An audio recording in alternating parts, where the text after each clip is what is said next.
नमस्कार. पुन्हा एकदा तुम्हा सगळ्यांचं आमच्या यूट्यूब चॅनलमध्ये मनपूर्वक स्वागत. आजचा वाक्प्रचार आहे मेटाकुटीला येणे. तर कुठून आला असेल हा वाक्प्रचार, मेटाकुटीला येणे? तर याचा खरा वाक्प्रचार आहे मेटा खुंटीस येणे.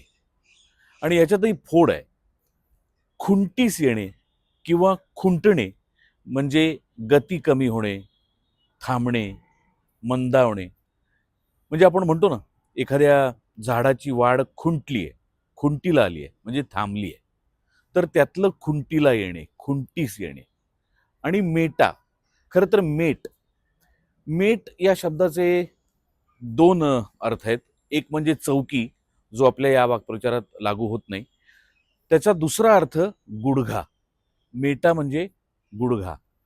तर मेटा खुंटीस येणे म्हणजे काय?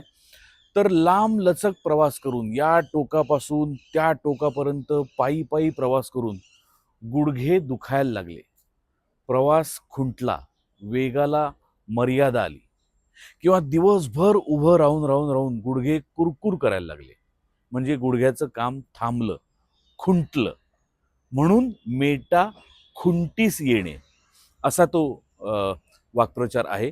त्याचा अपभ्रंश होत होत मेटाकुटीला येणे, मेटाकुटीस येणे असा तो रूढ झाला.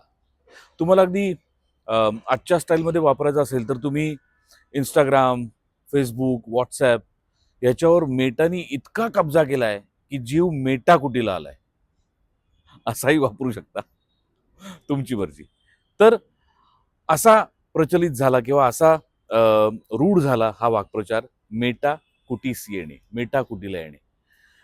तुम्हाला सगळ्यांना ही माहिती कशी वाटली मला कमेंटमध्ये नक्की सांगा. मेटाकुटीला येणे याचा उगम अजून काही वेगळा असेल तर तोही मला सांगा. मला तुमच्याकडून ऐकायला सुद्धा नक्की आवडेल. आणि भेटूया पुढच्या व्हिडिओमध्ये. धन्यवाद.